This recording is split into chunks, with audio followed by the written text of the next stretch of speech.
Na kutoka CGTN Kimataifa, hii ni Nuru ya Mashariki tuliokuandalia. China yataka kulindwa kwa mfumo wa kimataifa unaoongozwa na Umoja wa Mataifa. Mkutano wa majira ya kiangazi wa Davos mwaka huu wakamilika nchini China. Na daktari wa Kichina atoa maisha yake kwa ujasiri akiokoa mwanamke aliyekuwa anazama nchini Tanzania. Kwa hayo na mengine mengi, karibu kwenye Nuru ya Mashariki. Jina langu ni Jacob Mogoa, usiondoke.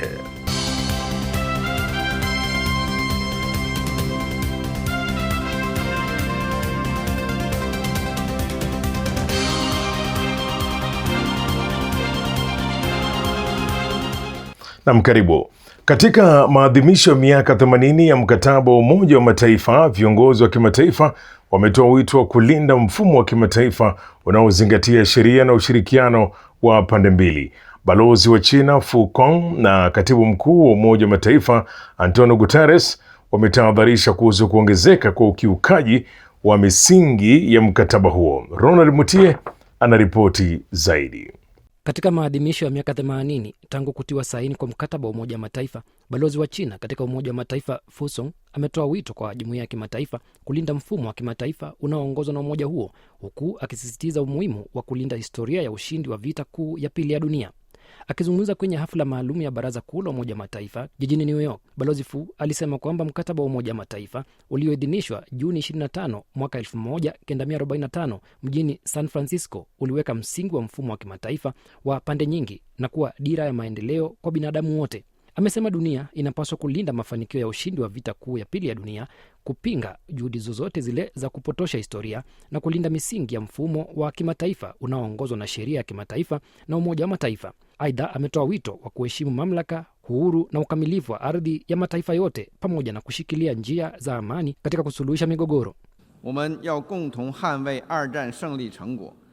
Tushirikiane kulinda mafanikio ya ushindi wa vita vya pili vya dunia na tukatae propaganda au vitendo vya kupotosha historia. Tuidumishe mifumo ya kimataifa inayoongozwa na Umoja wa Mataifa na utaratibu wa haki unaozingatia sheria za kimataifa. Tuzingatia malengo na misingi ya katiba ya Umoja wa Mataifa, tukiheshimu mamlaka, uhuru na mipaka ya kila taifa. Tusimamie usalama wa pamoja na endelevu. Tusuluhishe migogoro kwa amani na tupinge matumizi au vitisho vya nguvu. Katika hafla hiyo, rais wa kikao cha 79 cha Baraza Kuu la Umoja wa Mataifa Philemon Yang alielezea wasiwasi wake kuhusiana na hali ya dunia kwa sasa, akisema kuwa baadhi ya mataifa muhimu yamechagua kutumia nguvu badala ya kuheshimu sheria za kimataifa na msingi wa mkataba wa Umoja wa Mataifa. Alionya kwamba huu ni wakati hatari sana na akasisitiza haja ya kuchagua diplomasia badala ya vita vya uharibifu. Some important nations have chosen force instead of adherence to international law and the principles of the United Nations Charter. That is an extremely dangerous situation. We must seize the moment and choose dialogue and diplomacy instead of destructive wars. Kwa upande wake, katibu mkuu wa Umoja wa Mataifa Antonio Guterres alisema kuwa mashambulizi dhidi ya msingi wa mkataba wa Umoja wa Mataifa hayajawahi kuwa makubwa kama sasa. Amesema kuwa mkataba huo si wa hiari bali ndio msingi wa uhusiano wa kimataifa na kwamba dunia haiwezi wala haipaswi kuzoea ukiukwaji wa misingi yake. Katika wakati huu wa migogoro inayoenea na mivutano inayoongezeka, ujumbe kutoka kwa viongozi hawa umetilia mkazo umuhimu wa kushikilia maadili ya pamoja, ushirikiano wa kimataifa na utatuzi wa migogoro kwa njia ya amani kwa mustakabali wa dunia yenye haki na usawa. The Charter of the United Nations is not optional. It is not an à la carte menu. It is the bedrock of international relations. We cannot and must not normalize violations of its most basic principles. Mkutano mkubwa wa kiuchumi wa majira ya kiangazi maarufu kama Summer Davos mwaka huu umehitimishwa jijini Tianjin, kaskazini mwa China. Mkutano huo uliowaleta pamoja zaidi ya washiriki 1700 kutoka mataifa mbalimbali umetambua kwa kauli moja kwamba uchumi wa China unaendelea kuonesha uimara na mvuto mkubwa, huku ukichangia kwa kiasi kikubwa katika ukuaji wa uchumi wa dunia. Simiyu Wanjala ana maelezo zaidi. Tukio hili ambalo pia linajulikana kama mkutano wa 16 wa mwaka wa Baraza la Dunia la Uchumi kwa viongozi wapya liliwaleta pamoja zaidi ya watu mashuhuri 1700 kutoka zaidi ya nchi na maeneo 90 kujadili suluhisho bunifu kwa changamoto za dunia na mifumo mipya ya ukuaji. Zhou Min, mjumbe wa kamati ya ushauri ya wataalamu wakuu wa kituo cha China cha mabadilishano ya kiuchumi ya kimataifa na naibu mkurugenzi mkuu wa zamani wa shirika la fedha la kimataifa IMF, amesema uchumi wa China unazidi kuimarika kote duniani. Uchumi wa China umeendelea kukua kwa utulivu licha ya hali ya sintofahamu katika uchumi wa dunia. Hatua hii inaimarisha zaidi ukuaji wa ubora kupitia maendeleo ya kisayansi, kiteknolojia na akili bandia.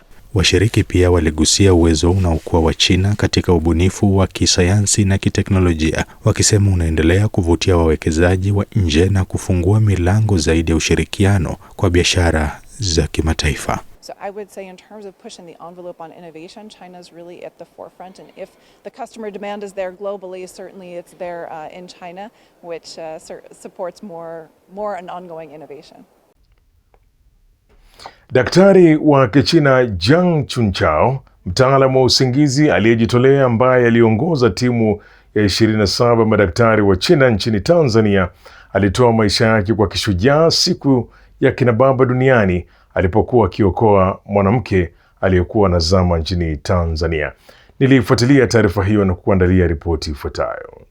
Mke wa Zhang na kaka yake walirejesha majivu yake hadi nyumbani kwao Weifang mkoani Shandong, mashariki mwa China siku ya Jumatano. Wakazi wengi wa eneo hilo walioguswa na matendo ya kishujaa ya Zhang walifika katika chumba cha kuhifadhi maiti kutoa heshima zao za mwisho. Hili linavunja moyo kwa kweli. Zamani hatukuwa na nafasi ya kuwaenzi mashujaa waliokuwa mbali nasi, lakini sasa kwa kuwa amerudi Weifang, sioni sababu ya kutompa heshima. Akiwa na umri wa miaka 38 tu, Zhang aliacha nyuma urithi wa huruma na kujitolea, maisha yaliyojengwa juu ya azma isiyotetereka ya kuwaokoa wengine. Zhang alipoteza maisha tarehe 15 Juni, siku ya kina baba, alipokuwa akijaribu kumwokoa mwanamke karibu na pwani ya Dar es Salaam. Picha za mashuhuda zilionyesha akimshikilia juu ya maji na kumsaidia kuvaa koti la kuokoa maisha kabla yeye mwenyewe kupotea chini ya mawimbi kutokana na uchovu. Licha ya juhudi za wenzake kumwokoa, Zhang alifariki dunia. Kitendo chake cha kujitolea na kifo chake cha ghafla kilileta huzuni kubwa kote Tanzania. Maelfu ya watumiaji wa mitandao ya kijamii walitoa salamu za rambirambi. Asubuhi ya Ijumaa iliyopita, zaidi ya watu 300 walikusanyika kimya kimya katika hospitali ya taifa ya Muhimbili jijini Dar es Salaam kumwaga Zhang. Ujumbe wa mwisho wa Zhang kwenye mitandao ya kijamii ulieleza dhamira yake, nikimnukuu, kuhudumia watu hakuna mipaka. Kama daktari wa Kichina, najivunia kuwaonesha wenzangu wa Tanzania nguvu ya nchi yetu na taaluma yetu.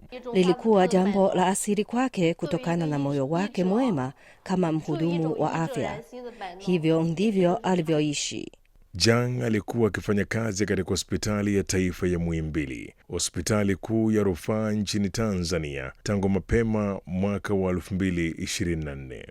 Akiwa daktari mwandamizi wa usingizi, alizoea haraka mahitaji ya dharura ya hospitali hiyo ambayo ina madaktari wa usingizi wasiozidi 20 kwa vyumba vya upasuaji 7 hadi 8. Badala ya kujikita tu kwenye kazi za kliniki, Zhang alielekeza juhudi zake katika kukuza uwezo wa wataalamu wa afya wa ndani. Akitimiza ahadi yake, Zhang alianzisha programu za mafunzo ya vitendo kwa wafanyikazi wa afya na wanafunzi wa hapa Tanzania. Alitambulisha mbinu za kisasa kama vile sindano za neva kwa kutumia mwongozo wa mawimbi ya sauti, yani ultrasound, kwa kutumia mifano ya mazoezi, ikiwa ni mara ya kwanza kwa aina hii ya mafunzo nchini humo. Kwa kushirikiana na chama cha wauguzi wanaofanya kazi ya usingizi Tanzania, vipindi vyake vilisifiwa kwa umuhimu wake wa vitendo. Zhang aliwahi kusema, kuwa daktari ni kazi ya maisha yangu na nimeamua kuifanya kwa ubora, iwe ninawahudumia watu wa China, Tanzania au mahali popote duniani. haina tofauti kwangu. Lengo langu kuu ni kuwa daktari asiye na mipaka, kutoa huduma ya bure kwa watu walioko katika maeneo magumu na yaliyoathiriwa na vita. Hakuna haja ya kunikumbuka. Sisi ni timu ya madaktari wa China. Hapa msemaji wa wizara ya mambo ya nje ya China, Guo Jiakun, anamkumbuka Jiang. Kitendo cha Shang Zhuowao kinaonyesha urafiki wa dhati kati ya China na Afrika, pamoja na kujitolea kwa hali ya juu, moyo wa upendo na ari ya kupigania maisha kutoka kwa timu za madaktari wa China. Mawazo yetu yako pamoja na familia ya Zhang Zhuowao, na ni maumivu makubwa kumpoteza mshiriki wetu mpendwa na wa kipekee wa timu ya madaktari wa China barani Afrika. Kutoka kwetu tunasema pole kwa familia, ndugu, jamaa na marafiki. Maonyesho ya 30 ya tamasha la televisheni la Shanghai yamekuwa jukwaa muhimu la kukuza ushirikiano wa kimataifa katika tasnia ya filamu na televisheni kupitia shughuli mbalimbali. Kupitia soko jipya la kimataifa la filamu na televisheni, mataifa takriban 20 yamewakilishwa ili kuimarisha mawasiliano ya kitamaduni na fursa za ubunifu wa pamoja. Tamasha hili ambalo linafanyika kuanzia Jumatatu hadi Ijumaa, kwa mara ya kwanza limeunganisha soko la kimataifa la tamasha la filamu la Shanghai na soko la tamasha la televisheni la Shanghai na kuunda tukio la soko la kimataifa la filamu na televisheni, likiwa na lengo la kuonesha sifa za kitamaduni na mafanikio ya viwanda kutoka nchi mbalimbali na kuunda fursa zaidi za kubadilishana mawazo na kushirikiana kati ya China na nchi nyingine katika sekta hii. Kuanzia Jumamosi hadi Jumatano, soko la kimataifa la filamu na televisheni limekusanya zaidi ya waonyeshaji 200 kutoka nchi na maeneo karibu 20, yakiwemo waonyeshaji 50 kutoka nje ya China.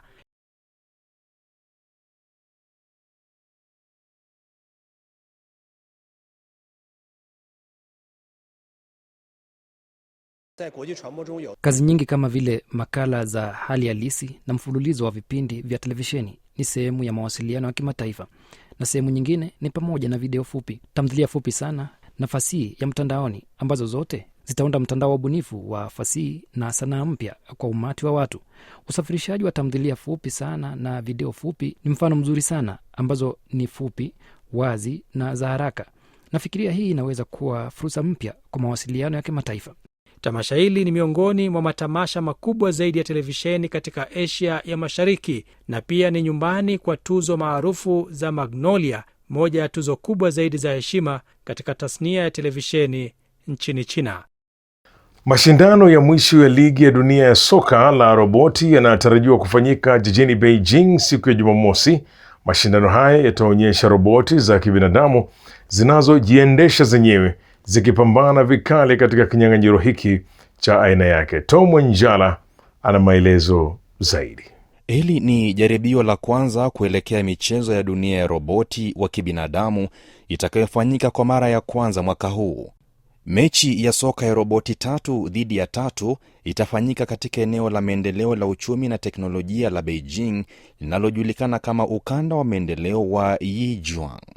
Baada ya mizunguko ya kufuzu kwa ushindani mkali, timu 4 kutoka China zenye roboti wachezaji wa soka zimechaguliwa kushiriki katika fainali hiyo itakayofanyika Jumamosi hii. Alhamisi, timu kutoka chuo kikuu cha Tsinghua na chuo kikuu cha sayansi na teknolojia ya habari cha Beijing zilionyesha uwezo wa roboti wao katika uwanja wa mazoezi kabla ya mashindano rasmi. Kanuni za fainali zilibainisha kuwa kila timu inapaswa kuwa na wachezaji 3 na mchezaji mmoja wa akiba, huku kila mechi ikijumuisha vipindi viwili vya dakika 10 kila kimoja na mapumziko ya dakika 5 katikati. Mechi hizo zilifanyika bila msaada wowote kutoka kwa wanadamu, huku roboti hizo zenye miguu miwili zikipiga, kukimbia, kuzunguka na kupigania mpira kwa usahihi licha ya mienendo yao kuyumba kidogo. Mashindano haya yatakuwa jaribio la kwanza kuelekea michezo ya dunia ya roboti wa kibinadamu ya mwaka huu. Pia ndiyo mechi ya kwanza kabisa nchini China ya soka la roboti za AI 3 dhidi ya 3. Roboti zitakazoshiriki zitajaribiwa katika ustahimilivu na wepesi wao. Kwa mujibu wa Wang Yonghao, msimamizi wa mashindano ya Jumamosi, roboti hizo zimewekewa vihisi vinavyoziwezesha kujimudu kiurahisi uwanjani, huku sheria za mashindano zikibainisha matumizi ya rangi ili kupunguza usumbufu wakati wa mechi. Kwa sasa roboti hutegemea kamera za macho kwa kutambua na kujipanga. Kwa mfano, inapocheza soka, inapaswa kutambua mpira mweupe na wa mviringo au kitu kinachofanana kimaumbo. Tunahakikisha kuwa rangi kama nyeupe haipo kwenye miguu ya roboti au katika mavazi ya waamuzi na wafanyikazi walioko uwanjani. Roboti hizi zimewezeshwa kutumia mbinu ya kujifunza kwa kuimarishwa kwa kina, ambayo huzipa uwezo wa harakati za kibinadamu na kuzisaidia kugundua na kuitikia mazingira yao bila msaada wa mwanadamu. Roboti inapaswa kuona mpira kutoka umbali wa takriban mita 20 hivi kwa usahihi wa zaidi ya 90%. Kwanza inapaswa kutambua mpira, goli na uwanja, kisha ifanye maamuzi kuhusu nafasi yake. Hatua inayofuata ni kupiga mpira na kujaribu kufunga. Haya yote ni changamoto za kiteknolojia tunazolenga kuzitatua. Kwa maendeleo ya teknolojia, uwezo huu wote unaweza kufikiwa sasa. Beijing itakuwa mwenyeji wa michezo ya dunia ya roboti za kibinadamu kuanzia Agosti 15 hadi 17 mwaka huu, ikiwa sehemu ya mkutano wa dunia wa roboti. Hili litakuwa tukio la kwanza la kimataifa la michezo linalozihusisha tu roboti wa kibinadamu. Na katika sehemu yetu basi yaifahamu China hii leo, mwenzangu Zakia Pong anatufahamisha kuhusu teknolojia ya akili bandia, yani AI, inayoleta mageuzi katika usimamizi wa jamii katika mji wa Hangzhou mkoani Zhejiang mashariki mwa China.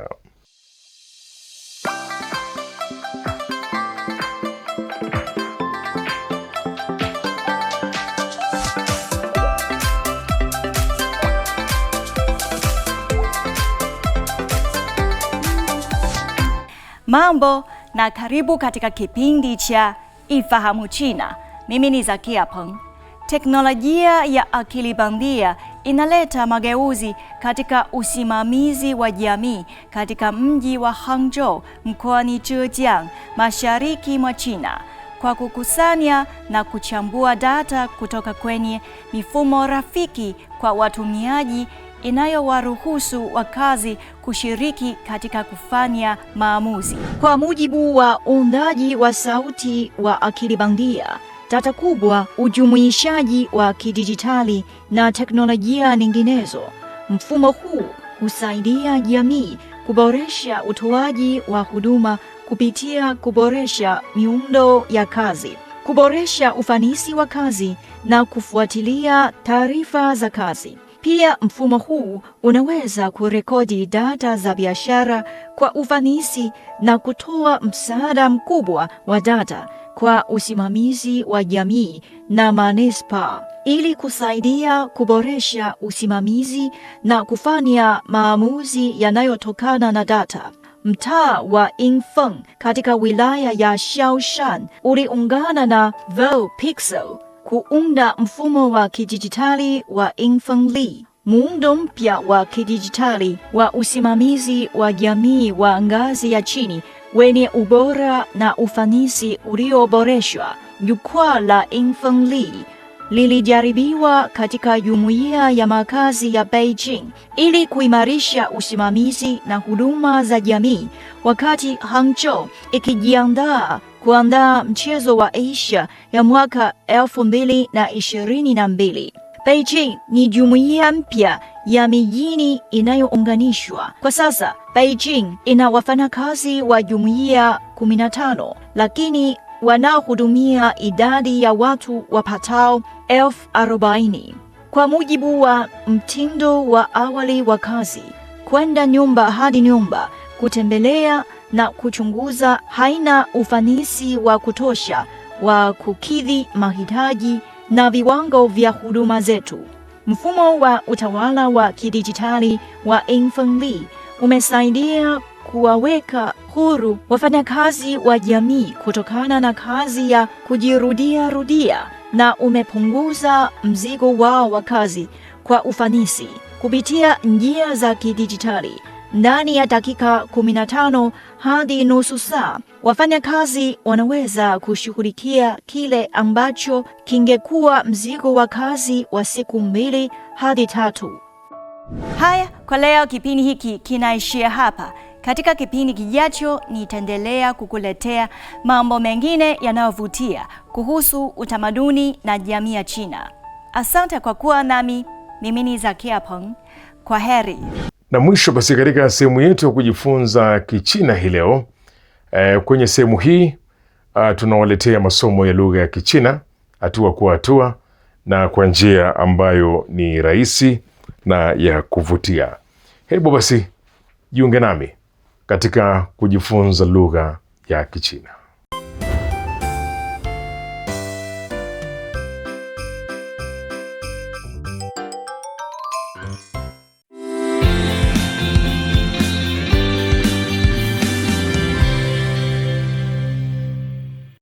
第4课，我家有4口人。 Mambo, karibu katika darasa la Kichina la YCT. Somo la YCT ni mfumo wa mafunzo ya lugha ya Kichina unaoongoza watoto kujifunza Kichina kwa ufanisi na kuinua kiwango chao cha uelewa wa lugha ya Kichina kwa pande zote. Leo tutajifunza jinsi ya kuandika herufi za Kichina. Tafadhali andaa karatasi na kalamu yako.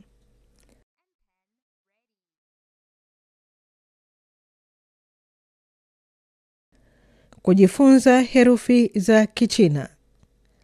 Tafadhali chagua herufi sahihi za Kichina kulingana na pinyin, kisha fuatana na mwalimu kuandika. Yao.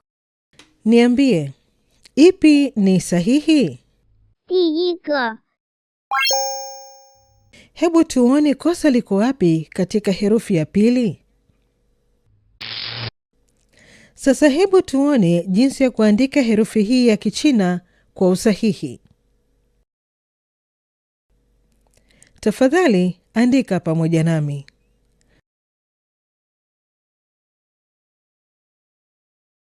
几 Niambie, ipi ni sahihi?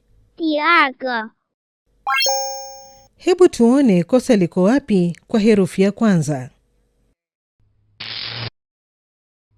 Sasa hebu tuone jinsi ya kuandika herufi hii ya Kichina kwa usahihi. Tafadhali andika pamoja nami.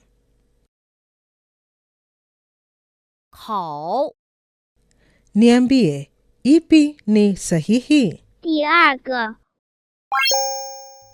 Hebu tuone kosa liko wapi kwa herufi ya kwanza.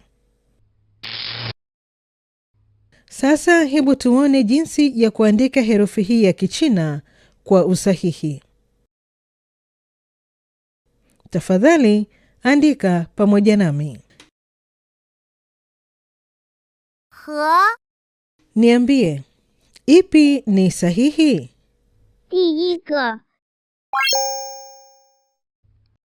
Hebu tuone kosa liko wapi katika herufi ya pili. Sasa hebu tuone jinsi ya kuandika herufi hii ya Kichina kwa usahihi. Tafadhali andika pamoja nami.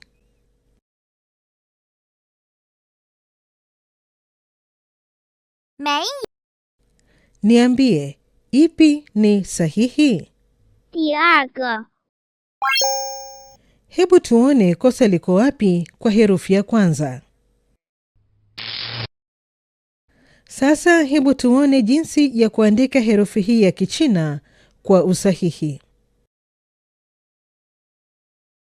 Tafadhali andika pamoja nami.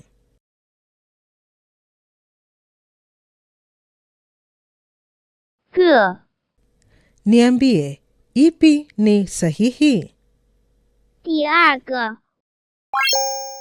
Hebu tuone kosa liko wapi kwa herufi ya kwanza.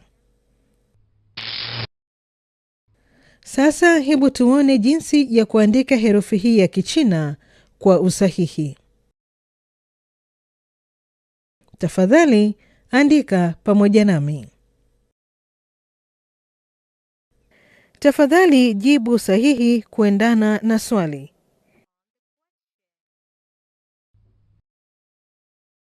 你家有几口人？ Ipi ni sahihi? 第二个，我家有4口人。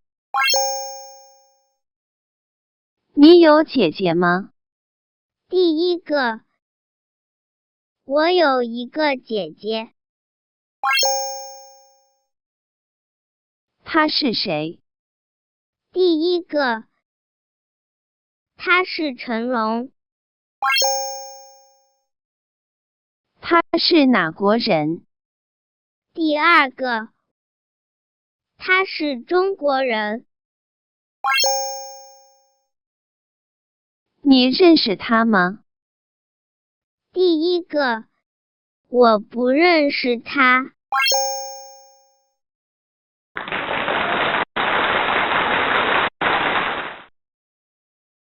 Kazi ya kufanya nyumbani ya leo ni kuandika herufi za Kichina. Na kesho tutaendelea kujifunza Kichina. 再见. Na kufikia hapo basi ndipo ninapokamilisha makala haya ya Nuru ya Mashariki. Usikose kujiunga nasi tena juma lijalo sana wakati kama huu kwa makala mengine ya Nuru ya Mashariki. Kwa niaba ya wote waliofanikisha kukuletea makala haya, mimi ni Jacob Magoa na nasema shukran kwa kuwa nasi. Kwa taarifa zaidi kuhusu China, unaweza kutembelea tovuti ya CRI Kiswahili na marafiki_CN kwenye Facebook. Pia unaweza kupakua app ya Cheche kwenye Google Play na Palm Store.